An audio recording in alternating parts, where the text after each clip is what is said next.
phone mà bị thay ngày bên bỏ phi chụp mà nó khai nè khai tụi ngoài phone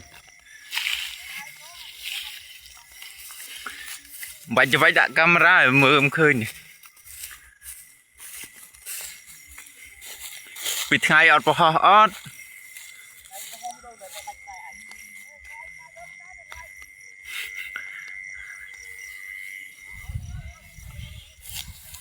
biết nát kia nóng sửa mạnh nha chí à anh mơ cũng nói của anh ta biết nát chứ ngoài bỏ đi khai như mơ và bỏ biết thay lô bắt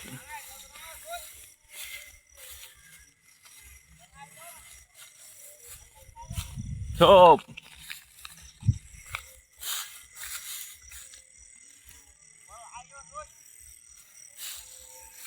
và ta gọi bên ngoài phone mà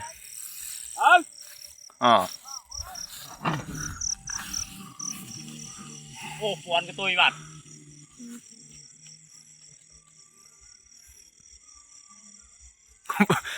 còn phải chú ta rồi đọc rồi ở đây phone cái cái túi chóp kia